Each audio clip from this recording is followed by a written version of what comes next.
მოგესალმებით.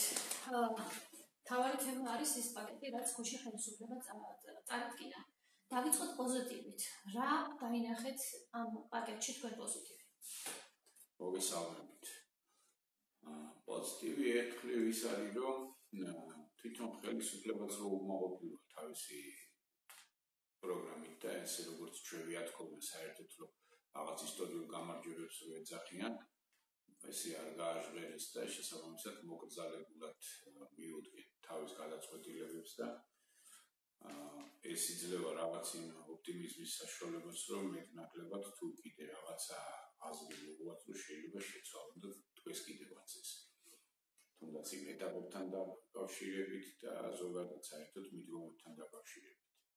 კიდე მე ვფიქრობ, რომ კარგია, რომ თუნდაც თვით დასაქმებულებთან მიმართებაში, რომელზეც ცოტა კონტროლი ძალიან ძნელია, გარკვეულწილად რაღაც თანხა გამოყვეს და ცდილობენ, რომ რაღაც ფენა ადამიანები უყურადღებოდ არ დატოვონ. ესე ვთქვათ, არაფერი არ არის, ვთქვათ, ერთჯერადი 300 ლარის გადახდა, მაგრამ მაინც ყველაფერი უკეთესია, იმიტომ რომ გაიხსნება მეტნაკლებად მუშაობის საშუალება, რომ მიეცემათ ამ ადამიანებს დასაქმებულებს, ისინი რაღაცნაირად შეეცდებიან, რომ იპოვონ თავი და ეს 300 ლარი მათ შეეხიდებათ. გააჩნია კონტროლის მიცემა და რა პერიოდში უნდა მოუსწროთ ამ 300 ლარმა ამ ადამიანებს. ეს უნდა მოხდეს ოპერატიულად. იმედი ამას გააკეთებენ, იმიტომ რომ ის პირველი ტრანში, რომელიც მაისის დასაწყისში უნდა მოვიდეს, როგორც დაგვიდა სავალუტო ფონდი, ბიუჯეტის ზუსტად დეფიციტის შესავსებად, ვფიქრობ, აქედან იქნება გაცემული ეს დახმარება. დანარჩენი ახლა სიმართლე გითხრათ, ავიცი, არაფერი არ არის, აი ციფრებია უბრალოდ. ამას დავუტოვეთ, ეს ამაში პოზიტივი ძალიან ძნელია იყო. აი თქვენთვის რა უნდა ყოფილიყო სწორება? აი რა იქნებოდა თქვენთვის რა ვარიანტი მისაღები? ერთი რაც არის მთავარი, უნდა გაიგოს ხელისუფლებამ სხვა რეალობაში გადავდებათ. ის კლასიკური მიდგომები, თუნდაც ბიუჯეტთან მიმართებაში, თუნდაც ბიზნესთან მიმართებაში, თუნდაც კანონმდებლობით შემოქმედებასთან მიმართებაში უნდა შეიცვალოს, იმიტომ რომ ჩვენ გადავდივართ პრაქტიკულად ხელით მართვით ეკონომიკაზე. ესე ვეღარ იქნება თავისი ბაზარი ვერაფერს ვეღარ დაარეგულირებს, იმიტომ რომ პრაქტიკულად ყველა ქვეყანა დაკავებული არის პროტექციონიზმით. დღეს ხედავთ, იმიტომ რომ საკუთარი სამუშაო ადგილების დასაცავად და საკუთარი ბაზრების დასაცავად. ანუ ეს იმის მანიშნებელია, რომ ხელისუფლებებმა დაიწყეს ერთმანეთისაგან გამიჯვნა სახელმწიფოებმა. ანუ ერთიანი გლობალური ეკონომიკა თვალსა და ხელშუა ჩამოიშალა და დაიწყო. ანუ რა უნდა შემოეთავაზებინა ხელისუფლებას? ხელისუფლებას პირველ რიგში უნდა შემოეთავაზებია საკანონმდებლო ცვლილება გადახდის უნარობასთან დაკავშირებით. იმიტომ რომ ანუ ვინც ბანკებთან არის მიბული? არა, მარტო ბანკებთან, ზოგადად. საგადასახადო ვალდებულებები ვისაც აქვს, ვინც ვერ შეასრულებს ამას, რომ მათ პრობლემა არ შეექმნას, იქ ჯარიმების დარიცხვის მექანიზმი უნდა გაჩერდეს, იმიტომ რომ თუ ადამიანი ამ პირობებში ვერ გადაიხდის, საგადასახადო ვალდებულებებს ვერ შეასრულებს, იქ ჯარიმების მექანიზმი არ უნდა მუშაობდეს. იქ უნდა იყოს პირიქით ისეთი ცვლილებები მიტანილი, რომ რა შეიძლება ჩამოეწევოს ამ გადასახადებიდან, რომ საწარმო გახდეს ქმედითუნარიანი. იგივე ძალიან მნიშვნელოვანი არის ბანკებთან ურთიერთობა, იმიტომ რომ ჩვენ ხედავთ, რომ ისევ და ისევ ხელისუფლებას იღებს, რომ ბანკები მიუდგეს ბიზნესს, არა გამართლებული. სახალისებურ მდგომარეობაშია ბანკები თუ ბანკები პრაქტიკულად ჩვენ ხედავთ, რომ ტაში დაუკრეს, რომ 3 თვე თურმე გადაუდეს. კი, ახალი კრედიტები გაცეს საყოველთაოდ. გაჭირვების ჟამს ადამიანებს დაადეს კიდე კრედიტები, იმის მაგერად, რომ რეალურად ამ ქვეყანაში გაევლოთ პუნქტ-პუნქტად დარგობრივად ბიზნესები რა დარტყმას მიიღებენ და საფორს მაჟორი არის პირდაპირ აღებული მნიშვნელობით ვაუბრობთ, იმიტომ რომ ხალხს რომელსაც აუკრძალეს საკუთარი საქმიანობის შესრულება, ეს არის ფორს მაჟორი. ანუ დაუძლეველი ძალაა, ხო, იმას ვერ დაძლევ, იმიტომ რომ 3000 ლარიანი ჯარიმა ფიზიკურ პირზე, იურიდიულზე 15000-იან, მეორე შემთხვევაში ციხეა. თან როგორი? ან საქმიანობის ლიკვიდირება, ხო, იურიდიულ პირთან მიმართებაში. ანუ ეს არის დაუძლეველი ძალა.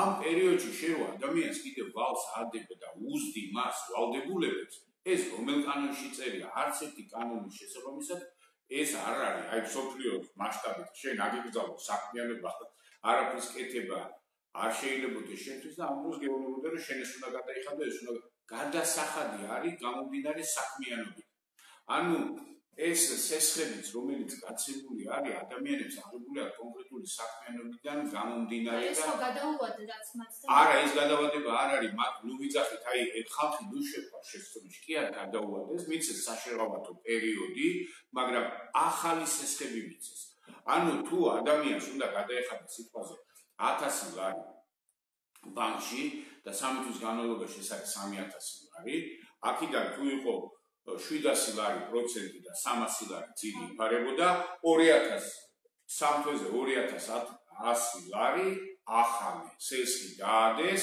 იმას დაადეს კიდე ანუ პროცენტი დაარიცხეს და დაადეს ახალი კრედიტი ეს გადავადება აი გამაგებია დრასტულად ფორს-მაჟორი გულისხმობს გაჩერებას ვალდებულისას ეხლა თქვენ რო აგიკრძალო აქ მოსვლა ტელეფონით სარგებლობა რაღაც და გითხრან რომ ნიუსები უნდა გააკეთოთ გააკეთეთ ხო ვერ გააკეთეთ ანუ ადამიანებს არ აძლევენ საშუალებას იმოქმედონ მაგრამ შესაბამისად მათ სესხებს ადებენ ანუ თან როგორ გეუბნებიან რომ თუ არ ადამიანებმა ვერც გაიგეს რა უთხრეს ერთადერთი დავიდან გაიგეს რომ გადავადება და არც არის საჭირო მოსვლაო თუ არ შეგვეხმიანებით ავტომატურად. ანუ ავტომატურად მიცეს სესხები. არც პირობები იციან იმ ადამიანებმა, რა პირობებით მიეძემათ ის ახალი სესხები, ხო?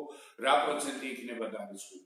ანუ ავტომატურად ეს არის ყველაფერი, რო იტყვიან იმდენად დიდი დარღვევები და აი ამ დაუჯელობის სინდრომს. ახლა მე შევეხოთ კიდე. აი თქვენ რას გააკეთებდით? აი რა პაკეტს შესთავაზებდით მოსახლეობას ბუნებრივია რის საშუალებასაც ბიუჯეტი მოგცემდა. ჯერესეთი მოდით ესე ვილაპარაკოთ რა ეს რა მდგომარეობაში ჩვენ ვარსებობთ რომ 3% მთლიანი შიდა პროდუქტის დეფიციტი რომელიც დაადგინეს და მარტო ჩვენთვის მოქმედებს იმიტომ რომ განვითარებული ქვეყნები შეერთებული შტატები იქნება ევროკავშირის ქვეყნები იქნება თუ ბრიტანეთი იქნება თუ ვინც იქნება დეფიციტებს ზდიან ეს 10-14-15%-იანი დეფიციტები ანუ ფულის ნაკლებობას ავსებენ ეკონომიკას ჭირდება ფული დღეს ჩვენი ქვეყნის ყველაზე დიდი პრობლემა არის ეკონომიკის მონეტიზაციის კოეფიციენტის დაბალი დონე ამის გაზდის საშუალება უნდა გქონდეს ძალიან ბევრი რამეა ახლა მაგას ერთი გადაცემა კი არა მაგ შრომა უნდა თელი რო იწვევენ უბრალოდ ვიძახი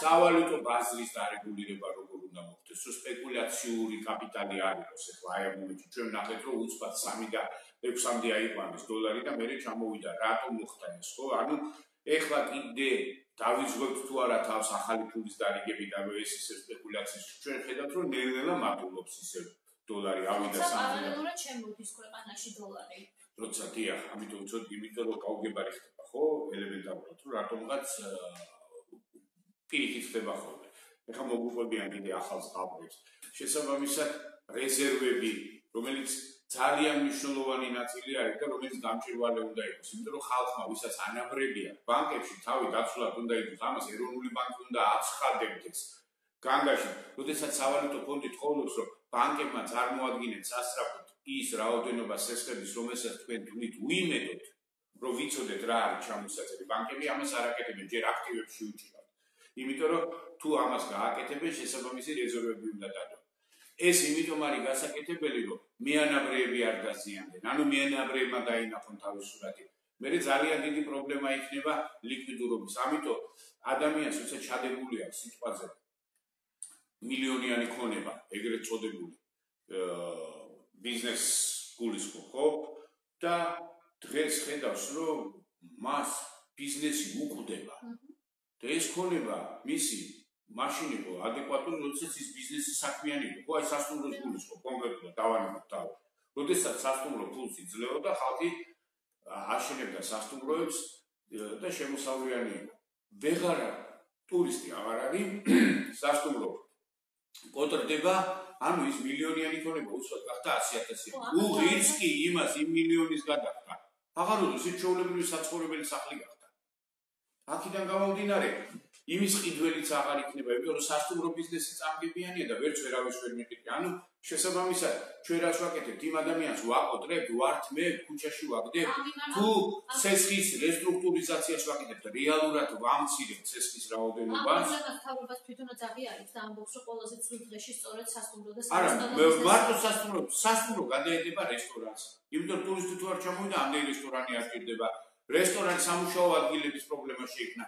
სამუშაო ადგილების პრობლემა რო შეიქმნა, ანუ ადამიანები უმუშევრობენ დარჩენ, მაღაზიაში ნაკლები მყიდველი შევიდა, მაღაზიაში ნაკლები მყიდველი შევიდა. ეს ჯაჭვია ერთმანეთზე გადაბმული. ამიტომ აქ პირველ რიგში კიდე უნდა ეხლა მე მაგიტომ ვიძახი, ეს კრიზისული გეგმა არ არის. კრიზისული გეგმა არ შეიძლება ადამიანს 6 წელი დაწვა. აი რა არის თქვენი წარმოდგენით კრიზისული გეგმა? კრიზისული გეგმა არის ორკვირიანი გეგმები, რომ აი უახლოეს ორ კვირაში დასაკეთებ რა. აი რა, იმიტომ რომ იმდენად დინამიური ხო შევადაროთ 21 მარტის მდგომარეობა, 22 აპრილის მდგომარეობა. ხო, ერთ თვის განმავლობაში ჩვენი მოქალაქეების მატერიალური მდგომარეობა და ოპტიმიზმი იმდენად გაუარესდა, რომელიც ყველაზე მნიშვნელოვანია ეკონომიკისთვის. სამწუხაროდ ამას არავინ ამ ფაქტორებს ადამიანს რო ეს ხომ არ არის ხელისუფლებაზე დამოკიდებული და ეს არის არა, ეცოც რა, მოდით ახლა ხელისუფლებაზე არა, იცით რა, გლიშიში თუ ხვარი არავის გაუწყვეტია. ჩვენთან ეგ მოხდა, გაგწვით. არა, ვერაფერი ვერ შევაკავეთ, იმიტომ რომ ჯერ არავინ არ გვეუბნება რომ შევკავდით, ხო, ეხლა გვეუბნება რომ ეხლა იწყება. არ გვაქვს ისეთი დიდი რაოდენობა მათთვის. არ გვაქვს, მოდით სხვა ქვეყნები შეგვიძლია მაგალითად მოვიყვანოთ, არ გინდა ეხლა გადავიდე, სადაც ესეთი ზომები არ გატარდა, იყო, მაგრამ არც არ არის გავრცელება. ეს ვირუსიც კიდე ცალკეული სპეციფიური რაღაცაა და ეს შესაძლებელია, იმიტომ რომ თუ დღეს ჩვენ არ ვიცით როდის იქნება ვაქცინა. არ ვიცით საერთოდ როგორ ვრცელდება, სხვადასხვა ვერსიები ვრცელდება. ხო, ჩვენ ვხედავთ რომ შეერთებული შტატები პირდაპირ დანაშაულ ბრალს უყენებს სოფლიო ჯანდაცვის ორგანიზაციას. ჩვენ გავერკვეთ ახლა კიდევ ბევრი ქვეყანა, იაპონია. მე არ მგონია რომ იაპონია ახლა დაბალი დონე იყოს, რომელიც ანუ პოლიტიკა უფრო მეტია დღეს ჩვენ ვხედავთ, იმიტომ რომ იაპონია, შეერთებული შტატები აბსოლუტურად სხვა ჯგუფის წარმომადგენლები არიან პოლიტიკურად, ვიდრე გერმანია, ევროკავშირი, რომელიც ლიბერალურია. მერკელი უჭერს მას, თქვენ ნახეთ, ხო? ანუ როგორი რაღაც არის, ვინ ვისთან არის დაკავშირებული, იმის მიხედვით ხდება და არა თვითონ ავანტყოფობის სირთულით. აი ეს პრობლემა ზუსტად ამაშია. მე მაგიტომ ვიცახი, რომ ორ კვირაში გარკვეულწილად არ შეიძლება ესე გადაკეთო. ორი კვირა სამოქმედო გეგმა. ხო გვეუბნებია რომ პირველი ეხლა დაგვიწერეს პირველი ეტაპიო, მეორე ეტაპი. თქვენ ლოცვილებო ამ ეტაპებით წავსულიყავით დაკეთებით. პირდაპირ გავაჩერეთ ყველაფერი. ერთ დღეში. ესე შეიძლება და მე 27 თებერვალს, როდესაც 26 დაფიქსირდა კომიტეტის ხტომაზე უთხარი პირდაპირ. ჩაათვალეთ რომ ბიუჯეტი თავიდან არის გადასახადი, თქვენ ვეღარივით მეთქი რა მივლინებებში დაიკეტება ეს ყველაფერი აღარ გეყოლებათ ტურისტი. იმიტომ რომ ის რა ჩინეთში მოხდა, ანუ ჩვენთანაც იგივე მოხდება, ხო? რახან ის დაიკეტა, აქ უნდა მიხვდე რომ იგივე იქნება რა. უკვე იტალია დაწყებული იყო. სოფლიოს მეორე ეკონომიკა ჩაკეტილი იყო და სოფლიოს მერვე ეკონომიკა ჩაკეტილი იყო. ანუ ეს იმის მანიშნებელია რომ სოფლიო ეკონომიკას პრობლემა შეექმნებოდა. მე მიმწიცებდი რომ არა ტურისტში კარგი შედეგები გვაქვს და ეს ცხადია რომ ეკონომიკაში სოფლიოში პრობლემაა და უმუშევრობა ეზრდება და ბევრი მინუსებია, თუმცა ამ შემთხვევაში საქართველოს მეტნაკლებად უჭირავს თავი ამ პანდემიასთან დაკავშირებით, სხვა ქვეყნებთან შედარებით არ არის ისეთი კატასტროფული მაჩვენებელი და როგორც ეპიდემიოლოგები გვიმტკიცებენ, სინგაპურში არ არის კატასტროფული მაჩვენებელი, კორეაში არ არის კატასტროფული მაჩვენებელი. თუმცა კერები იქ იყო, ძირითადად პირველი კერები, ხო? შესაბამისად, გვერდზე ჩინეთია, ახლა 1,5 მილიარდიანი ჩინეთისთვის 80,000 კაცი, თუ არა გონია. დაავადებული. ბევრია? ხო, არ არის.